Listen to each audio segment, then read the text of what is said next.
Bonjour, le cours qu'on va faire aujourd'hui, c'est sur Hanouka.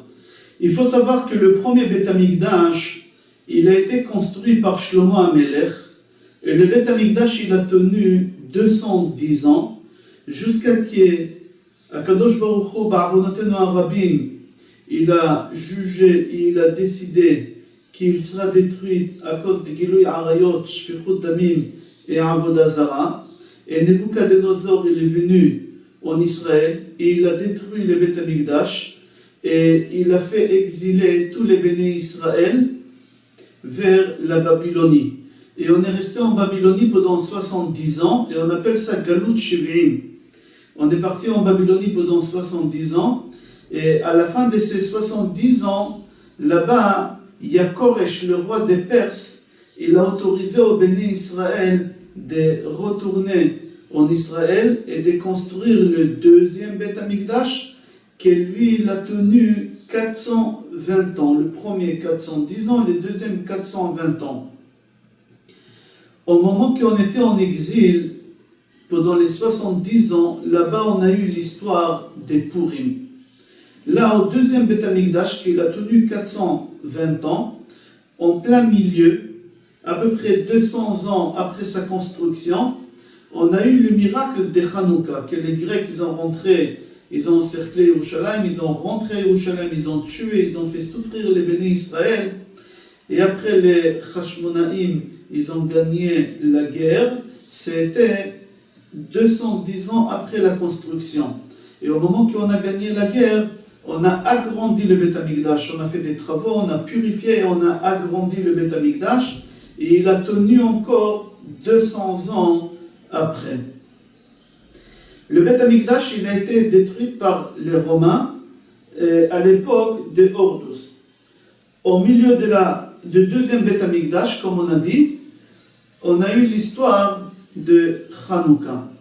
Il faut essayer de comprendre quelle est la différence entre le miracle des Purim, qu'on l'a eu après la destruction du premier temple, et qu'est-ce qu'on a eu comme miracle à Hanouka, en plein milieu de deuxième Beth Amikdash, de l'époque du deuxième Beth Amikdash. Quelle est la différence entre les miracles de Purim et quelle est la différence entre les miracles de Hanouka?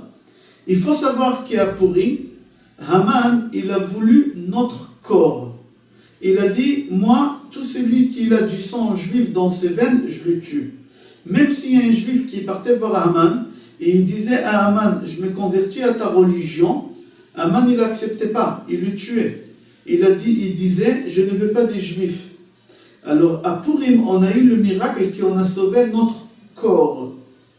À Hanouka, par contre, c'était une guerre des religions. C'est-à-dire quoi une guerre des religions? Les Grecs, ils ont voulu notre âme. Ils n'ont pas voulu notre corps. S'il y a un juif qui se convertissait à leur religion, il le laissait vivre. On ne le tuait pas, on ne le touchait pas. Et là, on a gagné cette guerre des religions aussi. Alors c'est pour ça, on fait la fête de Hanouka. Pourquoi à Purim, on fait un mishté, un festin, et à Hanouka, on ne fait pas des festins, on allume des bougies? Pour la simple raison, comme on a dit tout à l'heure, que le miracle de Purim, c'était qu'on a sauvé notre corps. Alors, on boit et on mange pour faire plaisir au corps le jour de sa fête, qu'il a été sauvé à Purim. Mais à Hanouka, on a sauvé notre âme. Et c'est pour ça qu'on allume des bougies à Hanouka, parce qu'on dit Kiner Hashem Nishmat Adam, que la neshama d'un homme, c'est une flamme, c'est une bougie, c'est la bougie de Dieu. Alors c'est pour ça qu'on allume les bougies à Hanouka. Les Grecs, ils nous ont fait souffrir énormément à cette période et ils ont instauré des lois horribles pour les béné Israël. Dans le Midrash, c'est marqué que les Grecs, ils ont dit chaque personne qui a une porte à sa maison, il faut qu'il écrit à sa porte En lo chelek benachala be'elokei Israël. Il faut que chaque juif il écrit dans ses portes, pas seulement la porte de la rentrée de la maison, toutes les portes de la maison, il fallait graver sur les portes je n'ai pas de part avec le Dieu d'Israël. En li chelek be'elokei Israël. En li chelek benachala be'elokei Israël. Je n'ai pas de part avec le Dieu d'Israël. Les Juifs, pour ne pas écrire ça sur leurs portes, qu'est-ce qu'ils ont fait? Ils ont arraché les portes. C'est-à-dire que la vie des Juifs, elle était horrible. Ils n'avaient pas une vie intime. La nuit, des bêtes sauvages, ils pouvaient rentrer à la maison, des voleurs, ils pouvaient rentrer à la maison. C'était ouvert à tout. C'était une catastrophe, c'était une souffrance horrible. Mais les Juifs, ils ont fait ça pour ne pas écrire sur leur porte cette chose. Celui qui a un taureau, il fallait qu'il grave sur les cornes de son taureau En lo chelek be'eloke Israël, qu'il n'a pas de part avec le peuple d'Israël, avec Dieu. Les Juifs, pour ne pas écrire ça sur les cornes de leur taureau, ils ont vendu tout leur taureau à perte. À perte, ils ont perdu beaucoup d'argent. Troisième chose, ils ont interdit aux femmes juives d'aller au mikvé. Ils ont obligé les hommes mariés d'aller avec leurs femmes quand elles étaient nida. Les Juifs, qu'est-ce qu'ils ont fait pour ne pas arriver à faire ça? Ils ont divorcé leurs femmes. Le Midrash dit qu'Akadosh Baruch Hu, il a fait un miracle, que chacun dans sa maison, il y a un mikvé, qu'Akadosh Baruch Hu, miraculeusement, il y a un mikvé qui a été fait chez chacun à la maison, et les femmes, ils pouvaient se tromper dans ce mikvé. Ils ont instauré encore beaucoup de choses. Ils nous ont interdit de faire Shabbat, ils nous ont interdit de faire Kiddush HaChodesh, ils nous ont interdit de faire la Mila, etc. À cause de toutes ces souffrances qu'ils nous ont fait, c'est marqué dans Midrash Bereshit Rabbah Perek Bet Pasuk Dalet. Tohu vavou vechoshech al pene tehom. C'est quoi Tohu? C'est le royaume de Babel, des Babylonies, qui était en Israël. Bohu, c'est Malchut Madai, quand on était en exil pendant les 70 ans. Choshech, c'est à l'époque des Grecs. L'obscurité, ils nous ont ramené. Al pene tehom, dans l'abîme, c'est en ce moment. Qu'est-ce qu'on est en train de vivre avec le monde occidental et le monde arabe qui sont tous contre nous? Alors, Tohu vavou vechoshech al pene tehom. J'aimerais parler Choshech, cette obscurité qu'on a eue à l'époque des Grecs, à l'époque de l'histoire de Hanouka. Qu'est-ce qui s'est passé là-bas? Le Midrash dit que le royaume des Grecs, ils nous ont ramené l'obscurité dans nos yeux avec toutes les lois qu'ils ont décrétées sur nous. Et c'est pour cela on allume les bougies à Hanouka pour éclaircir cette neshama, pour éclaircir cette obscurité qu'on a dans nos yeux. Combien de bougies totales on allume pendant Hanouka? Le premier jour 1, le deuxième jour 2, le troisième jour 3, total 36. Pourquoi 36?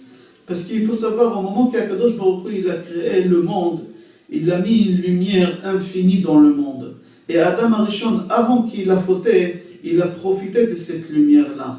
Après Akadosh Baruch Hu, il a pris cette lumière et il l'a cachée. Ganaz orosh el olam. Akadosh Baruch Hu, il a caché cette lumière. Combien de temps Adam, il a pu profiter de cette lumière infinie? 36 heures. Alors nous, on éclaire le monde pendant les 8 jours avec 36 bougies. Chaque bougie, c'est contre 1 heure de lumière qu'Adam Arishon, il a pu profiter. On allume les bougies avec l'huile. Pourquoi avec l'huile? Parce que l'huile, il symbolise le juif. Comme l'huile, il ne se mélange pas avec les autres liquides, il flotte toujours. Comme c'est un juif, il doit être différent des autres. Comme c'est un juif, il n'a pas le droit de se mélanger avec les autres. Mariage mixte, etc., etc. On allume la bougie et on allume une lumière. Il faut savoir que la lumière, c'est la première chose qui a été créée après que Dieu il a créé le ciel et la terre. Deuxième chose, il faut savoir que peu de lumière, il fait partir une grande partie de l'obscurité. Il faut savoir que la lumière se dispute jamais avec l'obscurité. Dès que la lumière arrive, l'obscurité, elle s'en va d'elle-même. On a l'habitude aussi de distribuer des pièces d'argent ou des billets d'argent à des enfants ou à la famille pour rendre joyeux tout le monde, la femme au mari la femme et aux enfants, etc. Pourquoi? On donne de l'argent aux enfants pour les éduquer à la tzedaka. On donne de l'argent aux adultes, pourquoi? Pour leur dire que les pièces d'argent, ils s'en vont. Et l'argent, tu peux des fois monter avec ou descendre. ou réussir ou chas v'shalom faire faillite. Ça dépend comment tu as gagné cet argent-là. Si tu as gagné cet argent kasher, tu feras que monter. Si tu as gagné ton argent chas v'shalom pas kasher, tu feras que descendre. Ça dépend comment tu as gagné cet argent-là. C'est pour ça qu'on donne de l'argent à Hanouka et aux enfants pour la tzedaka et aux adultes pour leur faire un travail de conscience parce que la fête de Hanouka c'est une fête spirituelle. À Hanouka, on a eu deux miracles. On a eu deux miracles. Le premier miracle qu'on a eu, qu'on était minorité et on a gagné les Grecs. On n'était pas beaucoup et on a gagné les Grecs qui étaient des millions. C'est un miracle. Deuxième miracle, qu'on a trouvé une fiole de l'huile cachère qu'elle devait durer normalement pour une journée et elle a duré pendant 8 jours. La question qu'on se demande, quel est le miracle le plus important pour nous? Est-ce que c'est le miracle de gagner la guerre ou le miracle de l'huile qui est resté 8 jours au lieu d'une journée? C'est évident qu'il y a la guerre. Parce que si on n'aurait pas gagné la guerre et on aurait trouvé l'huile et on l'aurait allumé pendant 8 jours, ça n'aurait rapporté quoi? On n'aurait été pas libre. On n'aurait été pas libre. C'est-à-dire entre le miracle de la guerre et le miracle de l'huile, celui qui est plus important pour nous, c'est le miracle de la guerre, qu'on a gagné la guerre. Alors comment ça se fait qu'aujourd'hui, tous les rabbinim, dans tous les discours et dans tous les livres, au moment qu'ils citent le miracle de Hanouka, ils citent presque uniquement le miracle de l'huile de cette fiole au lieu d'une journée, elle est restée 8 jours. Mais ce n'est pas ça qui est important pour nous. Le plus important pour nous parmi les miracles de Hanouka, c'est qu'on a gagné la guerre. Alors comment ça se fait qu'à Hanouka, on n'achète pas des pistolets en plastique à nos enfants, on ne leur achète pas des habits de soldats, on ne les déguise pas en soldats? Comment on fait à Purim? Parce que c'est ça, la vraie miracle, la plus importante qu'on a eue à Hanouka. Et on ne donne aucune importance à ce miracle-là. Parce que, grâce à l'huile, on a réussi à gagner la guerre de la religion. On leur a prouvé, grâce à l'huile, que la nature, elle n'est pas naturelle. C'est-à-dire quoi? La guerre des religions qu'on a eue avec les Grecs à l'époque, les Grecs qui disaient que Dieu il a créé le monde, mais Dieu il est tellement grand qu'il s'est retiré du monde. Et il a fait rentrer la nature dans le monde et c'est la nature qu'elle fait gérer et commander le monde. Chachamim, ils leur ont dit non. Certes, Dieu il a créé le monde, mais Akadosh Baruch Hu, Dieu Matsuyu Mashgiach, Akadosh Baruch Hu, c'est lui qui surveille, c'est lui qui commande et c'est lui qui gère le monde. Alors la guerre des religions qu'ils ont eue entre les Juifs et les Grecs, qu'eux ils disaient que Dieu il a créé le monde, il s'est retiré, et lui il ne surveille plus le monde, c'est la nature qui fait gérer le monde, et les Juifs ils ont dit non, qu'Akadosh Baruch Hu il a créé, qu'il est toujours là, c'est lui qui fait tout. Les Grecs ils ont réussi avec leur logique à eux, leur idée, qu'Akadosh Baruch Hu il a mis la nature dans le monde, et puisque c'est la nature qui gère le monde, alors il faut réussir dans la nature. Et ils ont donné 3 bases, et les Juifs ça leur a plu, il fallait être beau, il fallait être un athlète, et il fallait être un savant. Et ils ont dit à partir du moment que tu as une de ces choses-là, tu vas vivre comme un bon grec, tu vas réussir dans la vie. Parce que tu vis avec la nature comme il faut et c'est la nature qui commande le monde. Et ils ont réussi à convaincre énormément des Juifs. Et le peu des Juifs qu'ils ont resté, le Midrash dit, ils ont resté que 8000.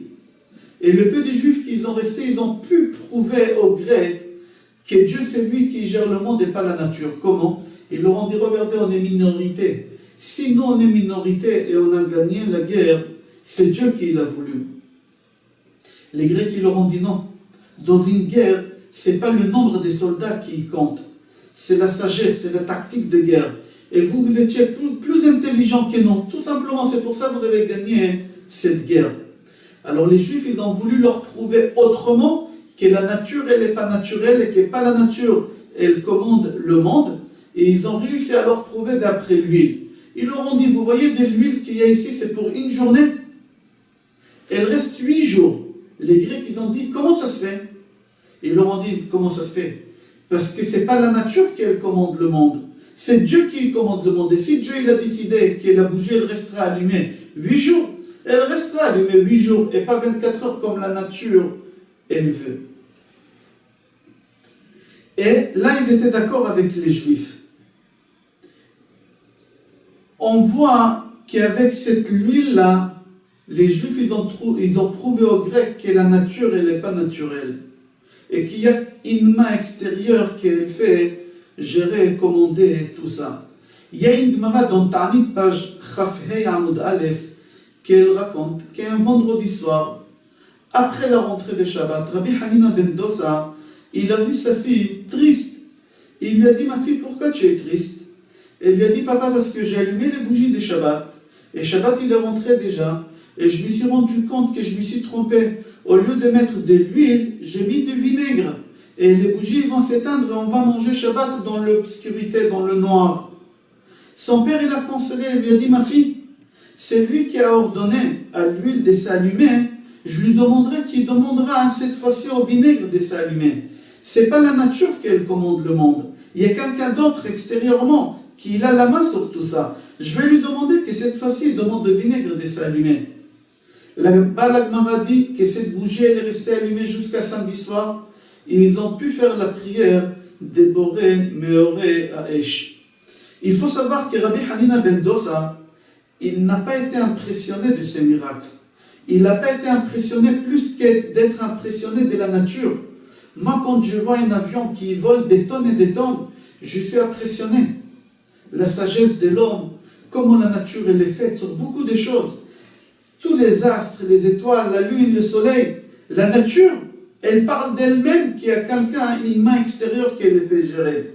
Rabbi Hanina ben Dosa, cette histoire avec le vinaigre et l'huile, ça ne l'a pas fait influencer plus que la nature elle-même, elle peut le faire influencer pour lui prouver l'existence de Akadosh Baruch Hu. En fin de compte, le message de Hanouka, que la nature elle n'est pas naturelle, et qu'Akadosh Baruch Hu c'est lui qui gère, et c'est lui qui commande le monde, et nous on n'est que des marionnettes ici. Je vous souhaite Hanouka Sameach, je vous souhaite beaucoup de lumière, beaucoup de chaleur, bracha ve'atzlacha, et kol tov.